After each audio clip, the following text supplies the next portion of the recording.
Hello and welcome to Tea Time to You with head coach Darby Rogo. A look at Tiffin University golf, a look at golf around our area, a look at golf on the national scene, professional, collegiate, anything and everything you want to talk about golf. We're going to talk about today right here live at Shell Shuckers Restaurant. I'm Russ Snyder, voice of the Dragons, alongside head men's golf coach Darby Rogo. Coach, how are you today, sir? The sun is shining, the birds are singing, there's no snow in the background at the beautiful river here behind Shell Shuckers.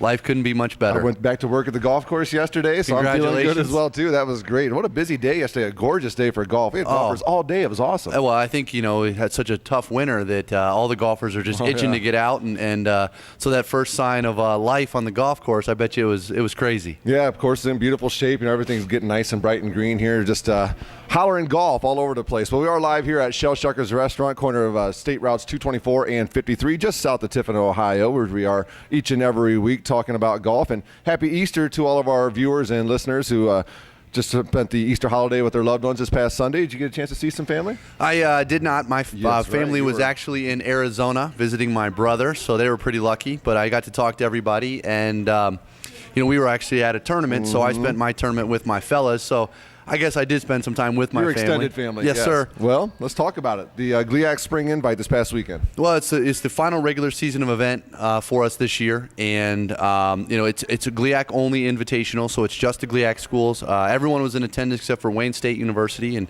Wayne State had won the regional the week before. And by NCAA rule, they were not allowed to play this week because they actually have finals coming up, and they've chosen to make the spring their non-championship segment. So they would have, of course, loved to be there, but they could not by NCAA rule.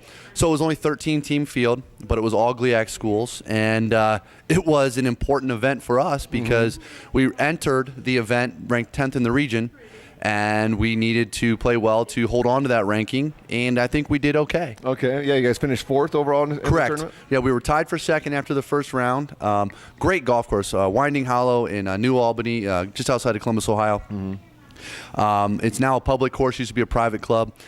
Fantastic golf course, very difficult. And with the weather being the way it has been, the rough had not been mowed. And anything off the fairway was very soft and very, very thick. Called it really chewy rough, where it just chewed the ball up.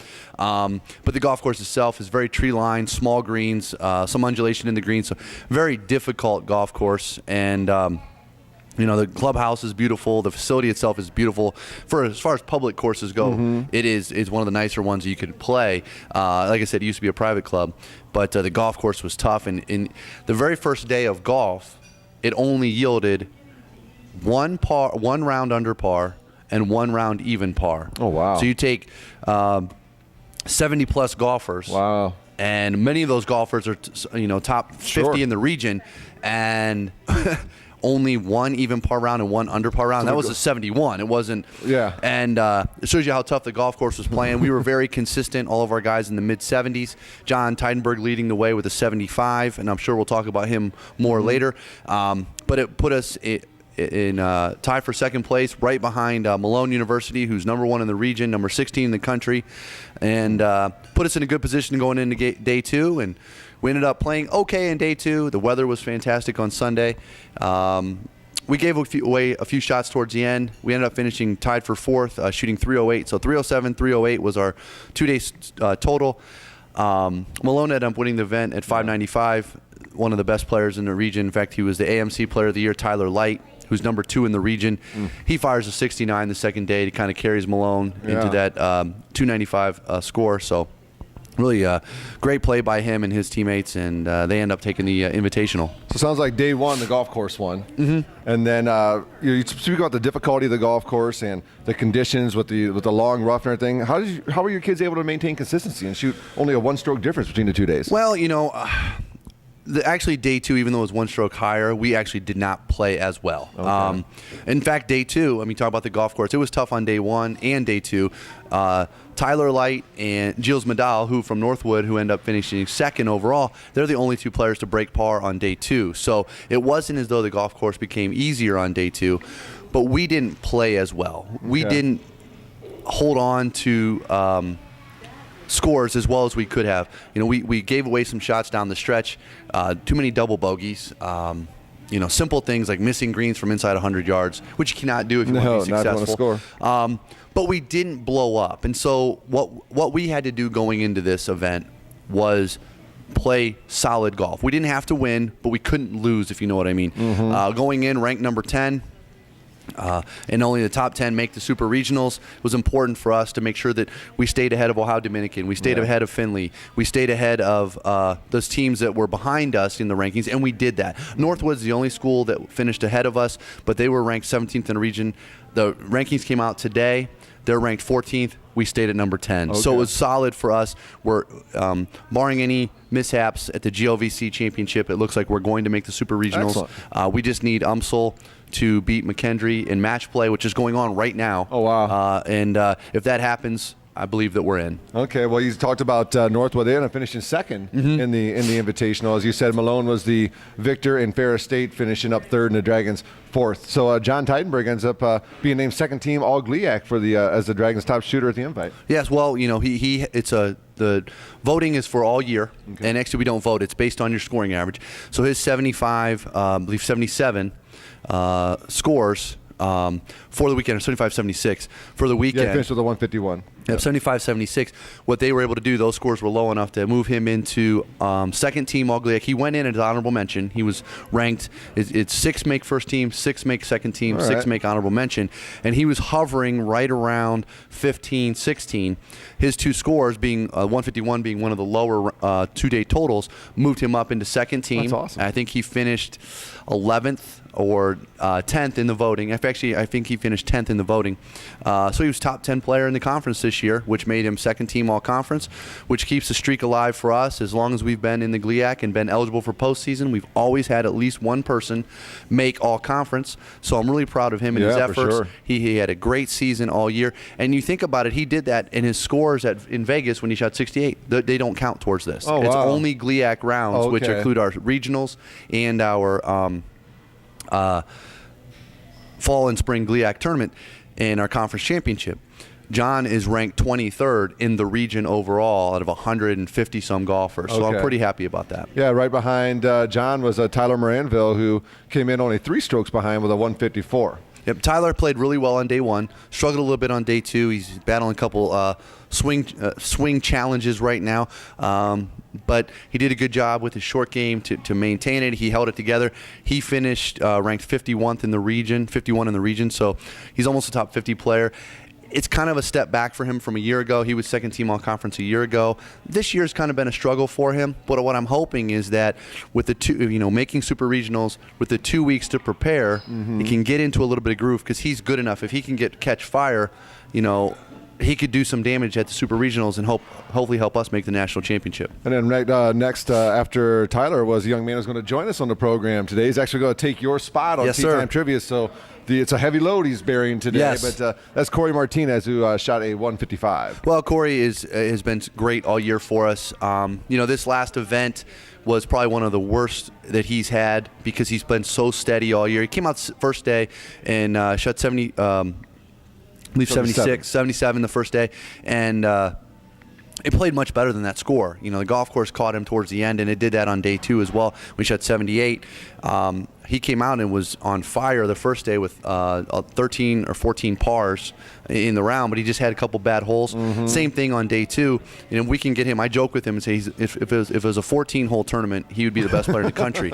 We just got to find a way for him to close out his rounds a little bit better.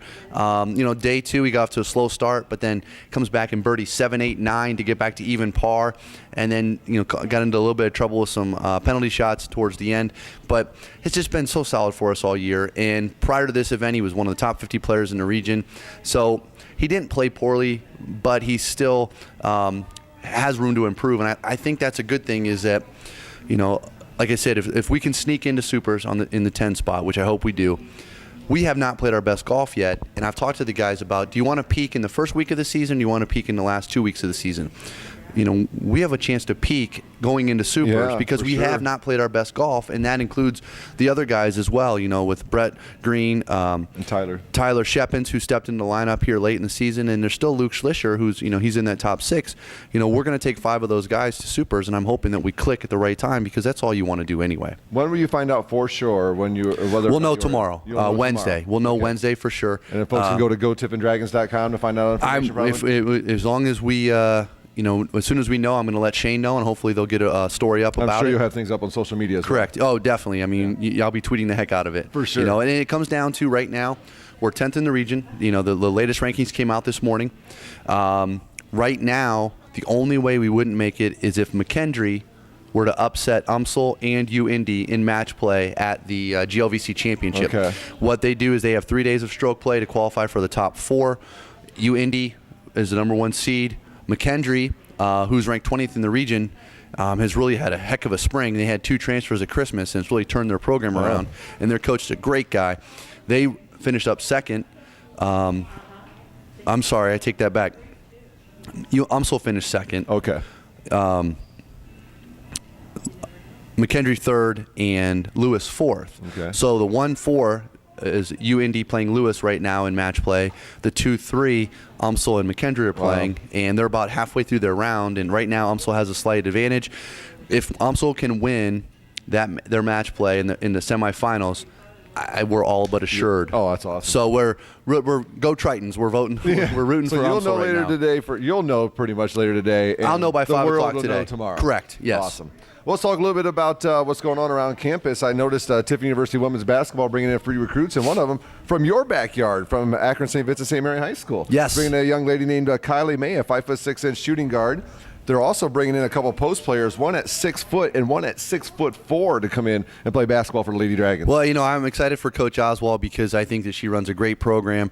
And one of the things that they've needed over the last few years is not only some height, but some athleticism. And Kylie being from, my alma mater, St. Vincent St. Mary, she's one of the best players in the city of Akron. I think it's a steal. When she came up for her recruiting visit, I got to spend time with her and her family, just talking to them, some Irish stuff. But I followed her all year, and she had a great season. Made it to state semifinals, 25-3 record. And she is going to bring an added spark offensively because she can fill it up. And then, having some size inside, but also some athleticism. The girls that she's bringing in are great athletes. And I think that's one thing they've lacked is be able to keep up with, the Ashlands and the Michigan Techs and those schools in northern Michigan that have, strong post play.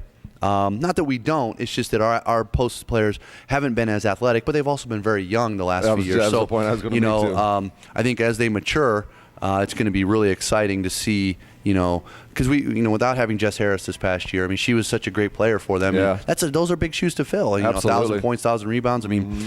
So we have these young freshmen, and then we got adding to it. She's just adding more athletes, and that's what it takes to win in the GLIAC. Yeah, they're going to be scaring some schools around the GLIAC I hope so. over the next couple of years for sure. So congratulations to Kylie May, to Kelsey Ash, and to Shelby Cheston for the newest members of the Tiffany University Dragons women's basketball team. Tiffany University softball up at 21-15 now. Great record. They just split a doubleheader with Ferris State recently, a 7-2 victory and a 3-2 loss. But Coach Nickerson keeping these girls doing what they're doing. Well, I actually sat down and talked to Coach Nickerson yesterday, and it's been an up and down season for them because they're overall record is very strong, but in conference, they're right around 500. And he knows that these last couple weeks of the season, hovering right around that last spot correct. of the They need to finish well above 500 in these last conference events because they want to make the conference tournament. And just like ourselves, we don't care what our overall record is as long as we get into the tournament. Yep. Somebody said, "Hey, do you care that you're number 10 in the region?" I said, "No. All I want to be is top 10. If we were number 1 in the region, that would be fantastic. But number 10 gets in as well. Sure. And when you get to super regionals, it's a clean slate. It's 3 more days of golf. So whether you're 10 in the region, 2 in the region, 5 in the region, number 1 in the region, it doesn't matter. You just have to be there and you have a chance." Yep, got to be in it to win it. That's for sure. Tiffany University women's lacrosse team, a big victory, 16-1 over Urbana to improve their record to 6-10. But let's talk about the conference records. They're a little bit stronger in conference with a 4-3 conference record. They are, and they're just. I think we've talked about them many times. And early in the season, one of the big things that we talked about was their youth and filling that gap. Exactly. Graduating the all-time leading scorer in Division II lacrosse. Yeah. I think even Division I lacrosse. So that's tough shoes to fill. the idea was that the young players needed to find their role and find how, and they're starting to gel. And Erica has done such a good job with them and keeping them with their eye on the prize and keeping them focused that you're now starting to see that young team emerge and they're winning games. And like I said before, it's just like us. Do you want to peak at the beginning of the season or at the end of the season? You want to peak at the end of the season. And I'm hoping that Shepins and Slisher and Teidenberg and Martinez and Moranville and all my guys, they start to peak in these next 2 weeks, because that's all that matters. Absolutely. Well, speaking of peaking, it seems like the Tiffin University track and field program, be it indoors or outdoors, is peaking all the time. My gosh, they keep qualifying athletes for nationals. There is no peak for these guys. They are the top of the mountain. I am so proud of the track athletes and the things that they do, and you know, Coach Croy and Coach Robinson and all the coaching staff with the track team just continues to amaze and astonish the way they just have athletes qualify. I mean, you know, what an awesome year they've had. Absolutely. Okay, well, PGA Tour, Matt Kuchar gets a victory over the weekend at the RBC Heritage, followed by Luke Donald in a log jam there with a bunch of folks tied for third and running on down between like Ben Martin, John Huh. How do you say that? Huh or Hugh? H-U-H. It's John Huh. Scott Brown, Brian Stewart, and Brian Harmon and Jim Furyk all near the top of the leaderboard. But Matt Kuchar's been close. Well, he's just so solid. Yeah. He's so consistent, and you know, this is what a great event this is. You know, and the win the tartan jacket at the end, beautiful on the television, and it's just such a great setup, and you know, to have the sponsorship they do by RBC. You know, a lot of times people say, well, it's a week after the Masters, going to be a little bit of letdown. It's not. I mean, this is still a great leaderboard, and Matt Kuchar has been at in the top 10 all year. He's just so consistent, and Luke Donald played so well, but to see Kuchar chip in on the 18th hole to kind of steal the victory, it's almost always he deserved it, because he is constantly knocking on the door. But it goes back to just consistency. If you look, he is one of the top players on greens in regulation. He's one of the top players on putts in regulation. He hits fairways. He doesn't do anything so awesome that it blows everybody away, but he does everything solid. He has very few weaknesses, but his strengths are steady strengths, and that's what it takes to be successful in this game, is just every week give yourself a chance. Every week give yourself a chance. That's for sure. That's one of the things I try to impress upon our team, is that we don't have to go out and shoot 69.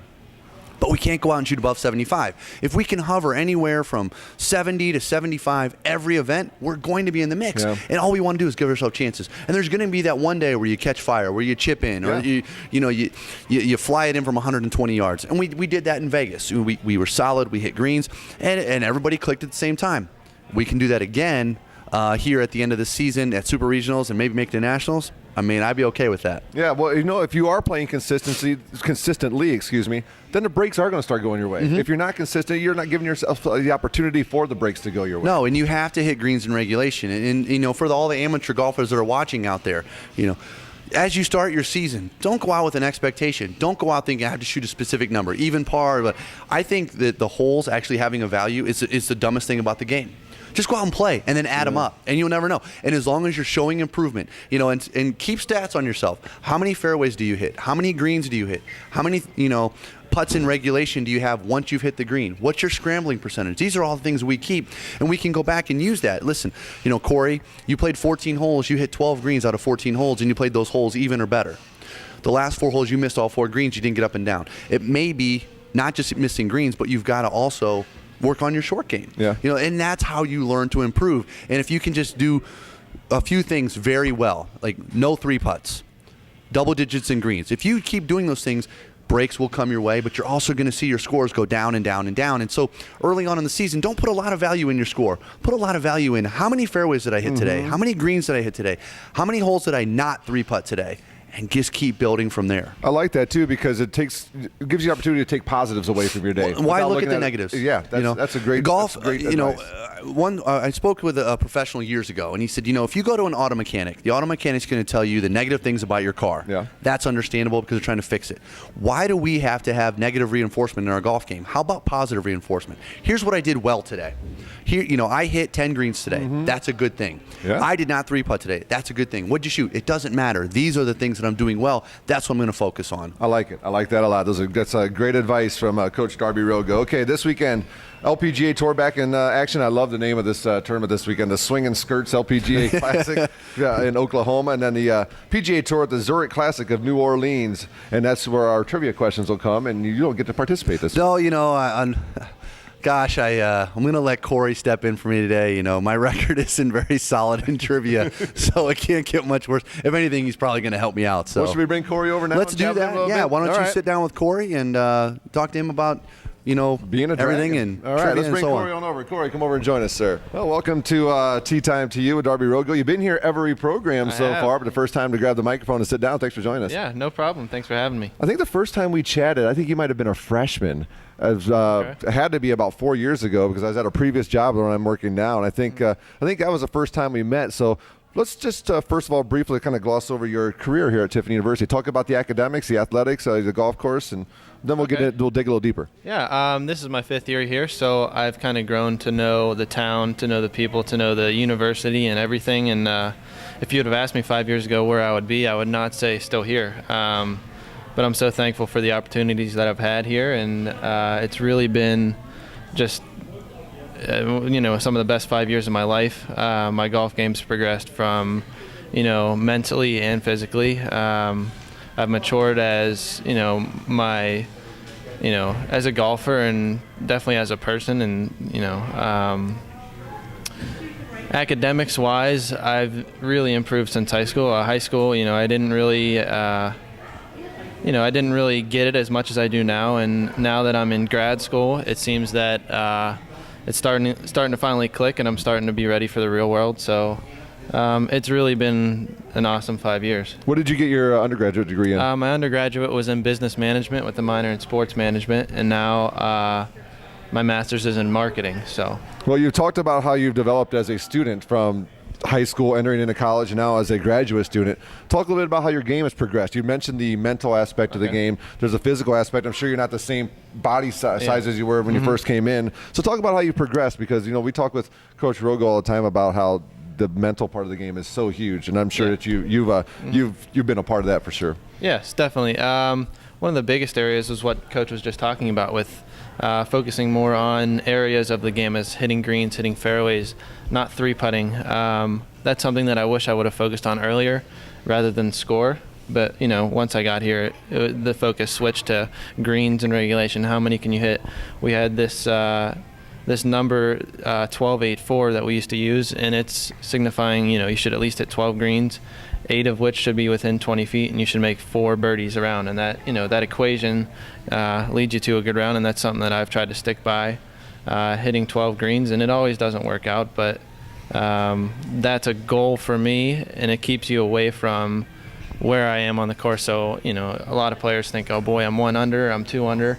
They get nervous and, they play back to over par. Yeah. Sticking to a game plan, having a plan for every hole, what you want to hit off the tee, and that gives you the best chance of hitting the green is something that I've worked on. And kind of just staying away from your actual score, trying to keep to a game plan has really helped me kind of, get better scores and to stay more focused mentally. How about the GLIAC Spring Invitational last weekend? Talk about your experience there. Yeah, it was a great time. I got to see my parents for the first time in a while, and they were able to make it out. Oh, that's awesome. It doesn't happen too often because I'm from Pittsburgh, and a lot of events aren't close to there. So Yeah. it was good to see them. My sister and her boyfriend also came out, and my girlfriend was there to support. So it was good to see them. I played really well. Unfortunately, my scores weren't as well as I played. I heard Coach say that I had a lot of good holes, and then I had a few bad holes. That's what he said. If you played 14 holes every week, you'd be the best player in the country. I'd be on tour, yeah.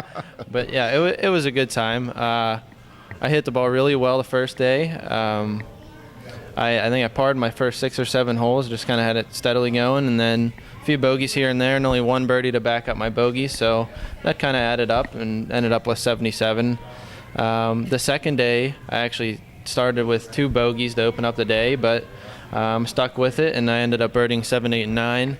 Brought me back to 1 under, and I was cruising until about the last 6 holes. I had a few bumps, a few penalty strokes. I had 3 doubles coming down the stretch to shoot 78, but I mean, other than those 3 holes, I played really solid, and we did what we needed as a team to all that we could do. How exciting is it to know that you guys are still in line for regional play? It's definitely exciting because with the season that we've had, it hasn't been a good season from our perspective. And to know that even a bad season has a chance of making it postseason For sure. is a great feeling. And we've kind of skirted by all season. So I'm hoping that continues today. We'll find out probably later today what a better feeling of what's going to happen. Well, in your time here at Tiffin University on the golf team, you've seen some amazing golfers and some amazing golf courses. I'm sure there's tons of memories built into that. Yeah, definitely. It's been a heck of an experience traveling around and really seeing this part of the United States, just all around the Ohio area, Michigan, Indiana, Kentucky, all these sweet courses that I would have never played, and all these great guys that I've met along the way. It was an awesome experience. Yeah, we're talking to Corey Martinez. He's a golfer for Tiffin University men's golf program, and golf is something that will probably be with you for the rest of your life. I mean, even a guy like me who never played in college, I work at a golf course, I play golf, but is this something that you want to do as part of your professional life the rest of your life? I would say, be it playing, coaching, whatever it is? Yeah, I'd like to stick around the sport. It's obviously something that I've, been around for most of my life, and it's something that I really enjoy. So if something leads me that way, I would definitely go. I obviously love the game, so I wouldn't hate being around it. So are you going to be that guy in a few years that dresses down and shows up at the municipal course and looking to play for a little, and then you end up running everybody off? Is that going to be you? Surprising everybody. I don't know. We'll see what happens when we get into that. Well, talk a little bit here before you answer our trivia questions in place of Coach Day. Let's talk a little bit about Coach Rogo and your experience here with him in the men's program. Oh, it's been unbelievable, and he's been such a mentor. As a freshman, coming here from a bigger city, I had such a big change to overcome.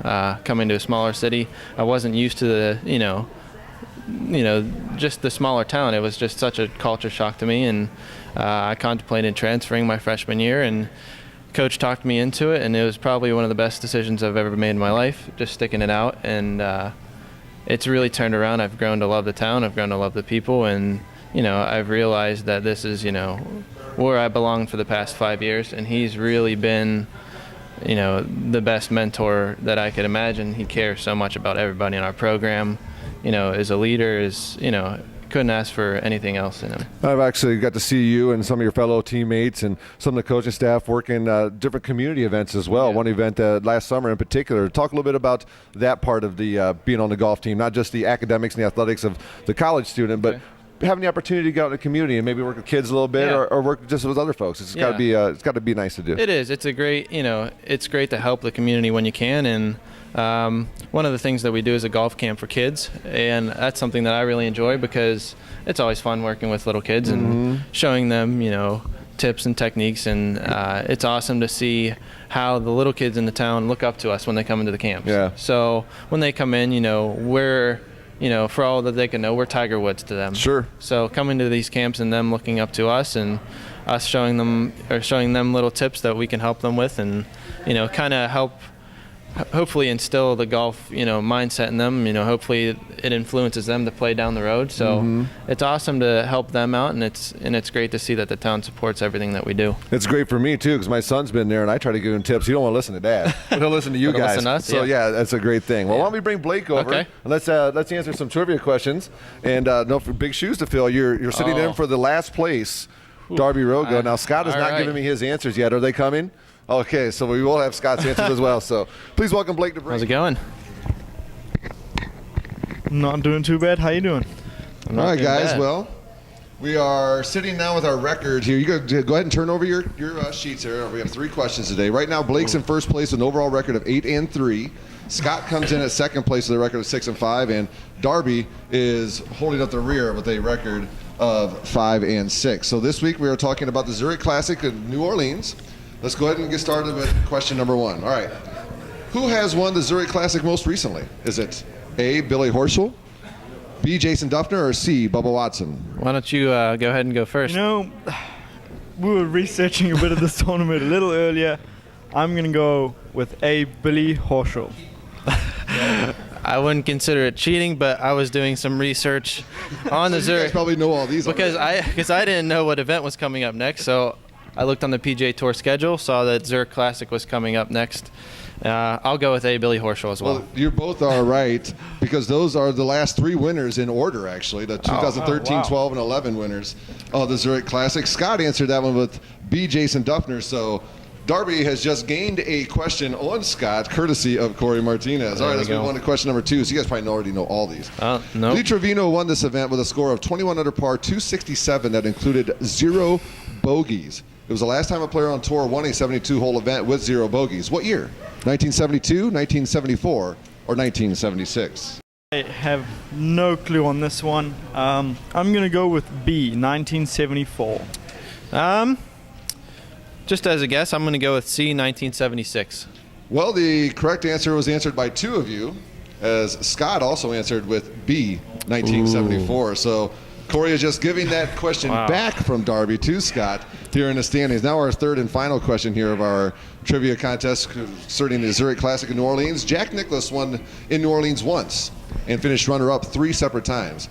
3 of these dates in front of us are the runner-up dates, and one is the year he won. Which year was it that he won? Was it A, 1964, B, 1967, C, 1972, or D, 1973? Wow, that's it's a tough question. Yeah, that is a tough one.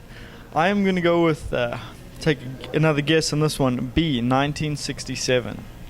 Well, I've heard if you don't know the answer, always guess C, so I'm going to guess C, 1972. Well, Scott also guessed B, 1967, and none of you are correct, as those answers are, the first 3 are the 3 years that he finished runner-up. And the final one, D, 1973, was the year that Jack Nicklaus was the victor. So all right. Great job here, everybody, as I believe, Corey, you got 1 of 3. Yes. And Blake, you got 2 of 3, I believe, right? So, and Scott as well gets 1 of 3. So that's where our standings will add up. The totals we'll give them to you next week. And Blake, I know your women's team's got GLIAC coming up as well, right? Yes, we head down to GLIAC Thursday. We start a practice round, so we're busy preparing for that now. The weather's great out today. It was great out yesterday, so preparing for that, and we're looking forward to this weekend. I think the girls are excited. The girls are ready to go, and they're ready to get the tournament started. All right. Well, the men finished 4th there last weekend. Your kids are going down there and competing this weekend. Best of luck to you. And next week we'll talk about how we'll feature your girls, and we'll talk about how you guys did.